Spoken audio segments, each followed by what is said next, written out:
నమస్కారం. వసుదేవసుతం దేవం కంసచాణూరమర్దనం దేవకీ పరమానందం కృష్ణం వందే జగద్గురుం. జై శ్రీకృష్ణ. 5000 సంవత్సరాల క్రితం అర్జునుణ్ణి నిమిత్తంగా చేసుకుని ఆ శ్రీకృష్ణ భగవానుడు ఈ జగత్తుకు భగవద్గీతను బోధించారు. ఆ భగవద్గీతను ఎందరికో జ్ఞానగీతగా బోధిస్తూ ఉన్నారు గీతాగాన ప్రవచన ప్రచారకర్త ఎల్వి గంగాధర శాస్త్రి గారు. భగవద్గీత ఫౌండేషన్ను స్థాపించి ఎందరికో భగవద్గీత యొక్క ప్రాధాన్యతను ఆయన తెలియజెప్తూ ఉన్నారు. ఒక్క మాటలో చెప్పాలంటే గీతా ప్రచారం కోసమే తన జీవితాన్ని అంకితం చేసినటువంటి తొలి భారతీయ గాయకులు ఎల్వి గంగాధర శాస్త్రి గారు. వారు ప్రస్తుతం మనతో పాటు ఉన్నారు, వారితో మాట్లాడదాం. గురుగారు నమస్కారం అండి. నమస్కారం గీతాంజలి గారు. ఆయుష్మాన్ భవ, శతమానం భవతి, సంపూర్ణ శ్రీకృష్ణానుగ్రహ ప్రాప్తిరస్తు. చాలా సంతోషం. మీ పాద పద్మాలకు నా నమస్కారాలు. చాలా సంతోషం అనిపించింది కలవటం. అయితే ఎన్నెన్నో జన్మల పుణ్యఫలం ఒక భగవంతుడి దగ్గరికి మనం చేరాలన్నా, ఆ ఆలోచన రావాలన్నా, అలాంటిది అసలు గీతాగానం 700 శ్లోకాలు, 9 సంవత్సరాల కృషి, సంపూర్ణంగా భగవద్గీతను మాకు అందించారు. అది విని మా జన్మ ధన్యమైంది అనుకుంటాను. మీ దగ్గరికి రావగానే ఆ డాక్యుమెంటరీ చూడగానే పులకరించింది, కళ్ళల్లో నీళ్ళు వచ్చాయి, రకరకాల భావోద్వేగాలకి లోనయ్యాం మా టీం అంతా కూడాను. చాలా సంతోషం అండి కలవడం అనేది జన్మధన్యంగా భావిస్తూ. ఈ ఆనందం అంతా సర్వం శ్రీకృష్ణ అర్పణమస్తు. అది మీ మంచితనం, మనది కాదు. ఏది ఈ ప్రపంచంలో నేను నాది ఆ రెండు అశాశ్వతమైన పదాలు, అహంకార పూరితమైన పదాలు. భగవద్గీత చదివితే ఏమొస్తుందంటే, కొత్తగా రావడం మాట అటుంచి మనలో బాగా పాతుకుపోయిన రెండు పోతాయి. ఆ రెండు ఏమిటంటే, నేను అనే అహంకారం, నాది అనే మమకారం రెండు పోతాయి. రెండు పోవాలి. ఎందుకు పోవాలంటే రెండు శాశ్వతం కాదు కాబట్టి. నేను శాశ్వతం కాదు, నాది శాశ్వతం కాదు. సో తాత్కాలికంగా ఆగమాపాయనో నిత్య అంటాడు. అవి వచ్చేవి పోయేవి. డబ్బు వస్తుంది పోతుంది, సుఖం వస్తుంది పోతుంది, దుఃఖం వస్తుంది పోతుంది. సో అందుకని తప్పకుండా మనమేమిటో నేను ఎప్పుడో ఒక విషయం చెప్తుంటాను గీతాంజలి గారు. జీవితం ఎలా గడపాలో తెలియాలంటే భగవద్గీత చదవాలి. ఫైనల్గా జీవితం ఏమిటో తెలియాలంటే కాశీ వెళ్ళి కాసేపు మణికర్ణిక ఘాట్లో కూర్చోవాలి. ఇది చెప్తాను. రోజుకి 100 మంది 1000 మంది మహానుభావులు అనిపించుకునే వాళ్ళు, కోటాను కోటీశ్వరులు అనిపించుకునేవాళ్ళు, నిరుపేద అనిపించుకునేవాడు, జ్ఞాని అనిపించుకున్నవాడు, అజ్ఞాని అనిపించుకున్నవాడు, చాలా తెలివిగలవాడు, చాలా మూర్ఖుడు, అందరూ ఒకే ప్రదేశంలో హరుల్లో హరించుకుపోతారు. అంటే స్వశక్తితో ఎంత దాకా ఎంత ఎదిగినా ఒదిగి ఉండే మనస్తత్వం ఉండటం అన్నది జాతికి ఆదర్శం, మార్గదర్శకం అని మనం ఒక వ్యక్తి నుంచి, ఒక నటుడి నుంచి నేర్చుకోవచ్చు. అది చిరంజీవి గారు. అలాగే జాతిని ఏ మార్గం వైపుకి తీసుకువెళ్ళాలి అనేది భగవద్గీత చెప్తే, ఆ భగవద్గీత మార్గంలో ఉన్న నన్ను నాకు అడ్డం పడి మరీ నన్ను తీసుకొచ్చి నన్ను కూడా అక్కడ నిలబెట్టడానికి మీ సంస్థకి ఆహ్వానించిన మహాత్ముడు.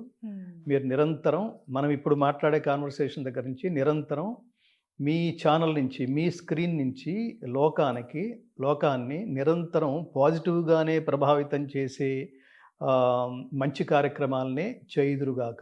అందుకు సంపూర్ణ శ్రీకృష్ణ అనుగ్రహ ప్రాప్తిరస్తు. ఏది చూడడం వల్ల జనాల మనశ్శాంతిని హరిస్తుందో అలాంటివి మీ దృష్టికి రాకుండుగాక. ఇది మాత్రం నాకు ఖచ్చితంగా అవసరం గురువుగారు. మీ దీవెనలు, ఆశీర్వచనాలు ఎల్లప్పుడూ ఇలాగే కావాలని కోరుకుంటూ, చాలా అంశాలు మాట్లాడాలని ఉంది. రకరకాల ఇంటర్వ్యూస్ చేస్తూ ఉంటాం, చాలా మందితో మాట్లాడుతూ ఉంటాం. ఏదో తెలియని ఒక దివ్యమైన అనుభూతిది. ఖచ్చితంగా కృష్ణ పరమాత్మని అనుగ్రహం ఉంది, ఆయన ఇక్కడ ఉన్నారని నమ్ముతూ. భగవద్గీత ముందుగా ఫౌండేషన్ గురించి నేను మాట్లాడాలనుకున్నానండి. ఎందుకంటే చాలా ఫౌండేషన్స్ నేను చూస్తూ ఉంటాను. భగవద్గీత ఫౌండేషన్ ఏంటి? అసలు గంగాధర శాస్త్రి గారు ఏం చెప్పాలనుకుంటున్నారు? సర్వీస్ అంటే అందరూ చేస్తారు ఏదో ఒక రకంగా, కానీ స్పిరిచువల్గా చేసేటువంటి ఈ సర్వీస్ ఏంటి అనేది ముందుగా నాతో పాటు ప్రేక్షకులకు కూడా తెలుసుకోవాలని ఉంది. వివరిస్తారా? చాలా సంతోషం తల్లి. సర్వీస్, ఫిజికల్ సర్వీస్ వేరు. అతని దగ్గర డబ్బు లేదు చదువుకోవడానికి, ధన సహాయం, సేవ. అతనికి ఆరోగ్యం సరిగ్గా లేదు, అతని ఆరోగ్యాన్ని సంరక్షించాలి. ఇంకొకళ్ళు వైద్య సేవలు అందిస్తారు.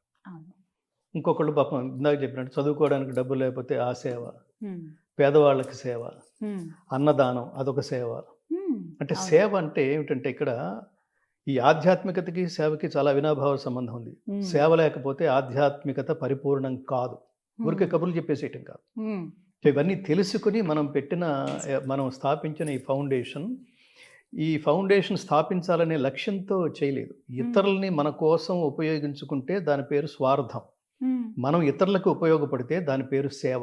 ఈ భావం జనాల్లోకి ఐడియాలజీని మార్చడం కోసం మేము ఎంచుకున్న మార్గం ఏమిటంటే, ఉమ్, మిగతా సేవలన్నీ కూడా మీరు చూడండి, ఉమ్, మిగతా సేవ ఇందాక చెప్పిన సేవలన్నీ కూడా వాడెవడో చేస్తాడనే ఆశతో ఎదురు చూస్తుంటారు. నీ స్వశక్తి మీద నమ్మకం లేకో, ఉండదు. లేదా స్వశక్తి మీద కాన్సన్ట్రేట్ చేయకో. ఇప్పుడు ఉదాహరణకి అదేమి మనం చౌరస్తాల్లో ఈ ముష్టి వాళ్ళని చూస్తూ ఉంటాం. ఉమ్, వాళ్ళు నిజంగా కాళ్ళు చేతులు లేని వాళ్ళ అంటే లేని వాళ్ళు కాదు. వాళ్ళలో ఎంత డ్రామాలు, ఎంత యాక్టింగ్లు చేసేవాళ్ళు కొన్ని అనునిత్యం. చూసి మన దగ్గర ఆశ్చర్యపోతాం. కూడా అంత డబ్బు లేదు అన్నట్టుగా చాలా మంది కనిపిస్తుంటారు. నిజంగా వాళ్ళకి కళ్ళు లేకో, కాళ్ళు లేకో, చేతులు లేకో, ఉమ్, శారీరక మానసిక దుర్బలులైతే వాళ్ళకి మాత్రమే సహాయం చేయండి. అది గీత చెప్తుంది. ఉమ్, ఎవరికి పడితే మీరు అపాత్ర దానం చేస్తున్నారనుకోండి, దాతవ్యమితి యద్దానం దీయతే అనుపకారిణే ఉమ్, దేశే కాలే చ పాత్రే చ తద్దానం సాత్వికం స్మృతం. ఉమ్, అంటే ఈ దానాల్లో, ఈ సేవల్లో సాత్విక దానం, రాజసిక దానం, తామసిక దానం, జనాలను ఆదుకోవటంలో ఇన్ని రకాలు ఉన్నాయి. ఈ 3 రకాలు ఉన్నాయి. హా, ఈ మూడిట్లో కామన్ పాయింట్ ఏమిటంటే పాత్ర ఎరిగి మాత్రమే దానం చేయాలి. లేకపోతే ఏమిటంటే ఇవాళ 10 గంటలకు మీరు దానం చేయడం చేస్తున్నారనుకోండి, ఉమ్, దానికి అలవాటు పడ్డవాడు నెక్స్ట్ డే 10 గంటలకు అక్కడే ఉంటాడు, ఎదురు చూస్తాం. మీకోసం వెయిట్ చేస్తుంటాడు. అవును. వాళ్ళకి చేయాల్సింది నీలో ఉద్ధరేద ఆత్మనాత్మానం నాత్మానం అవసాదయేత్. నీలో ఎంత ఆత్మశక్తి ఉంది. ఉమ్, నువ్వు అడుక్కోవడం ఏమిటి? అడుక్కోవడం అంటే నీ వ్యక్తిత్వాన్ని, నీ ఆత్మగౌరవాన్ని రెండు సర్వనాశనం చేసుకున్నట్టు. ఉమ్, పరమాత్ముడిచ్చిన ఈ శరీరాన్ని అంత ఆత్మహననం చేయకూడదు, ఉమ్, అంత అగౌరవపరచకూడదు. ఆ దైవాన్ని అగౌరవపరిచినట్టు. ఉమ్, నిజంగా నీకు ఏమీ లేకపోతే, స్వశక్తి మీద ఆధారపడే స్థితి లేకపోతే అప్పుడు దానం కోసం ఎదురు చూడాలి. ఉమ్, కానీ లోకం చాలా, అంటే ఈ భగవద్గీత బేస్ అనేది లేకపోవటం వల్ల, ఆధ్యాత్మిక బేస్ లేకపోవటం వల్ల, ఉమ్, తల్లిదండ్రులు పిల్లలతో ఆధ్యాత్మికత అంటే ఏమిటో సంభాషించకపోవటం వల్ల, కొంత సమయం కేటాయించకపోవటం వల్ల ఎలా పడితే అలా పెరిగేసి దాని ఫలితం సమాజం మీద చాలా దారుణంగా ఉంటోంది, ఇంకా ఉంటుంది కూడా. ఉమ్, రానున్న రోజు. రానున్న రోజుల్లో నువ్వేమిటో చెప్పాలి. ఉద్ధరేదాత్మనాత్మానం, నిన్ను నువ్వే ఉద్ధరించుకో. అన్నీ ఉన్నాయి. ఉమ్, మిగతా 84 లక్షల రకాల జీవరాశుల్లో మనిషి ఎంత జ్ఞాని అంటే, ఎంత తెలివైన వాడంటే, ఆ తెలివితేటలకి అది అది ఏమంటారు, అల్టిమేట్ అంటారు. అంటే కనిపించని, అన్లిమిటెడ్, కనిపించని పరమాత్మ ఉనికిని గుర్తించి గ్రహించి చేరుకోగలిగే జ్ఞానం, తపస్సు ద్వారా దాన్ని సాధించగలిగే ప్రయత్నం మనిషి ఒక్కడే చేయగలడు. మిగతా వాటికి స్పృహ లేదు. సో ఇది తెలుసుకోవడానికి కూడా జ్ఞానం ఉండాలి. సో ఇది తెలుసుకోవడానికి కూడా ఆసక్తి ఉండాలి.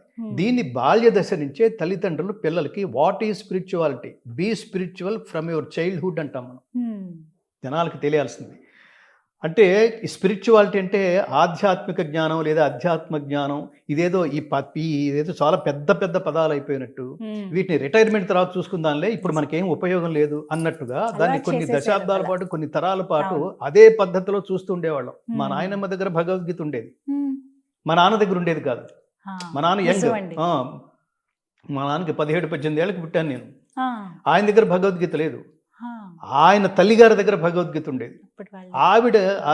ఆవిడ భగవద్గీత చదువుతుంటే నేను ఆవిడ ఒళ్ళో పెరిగా.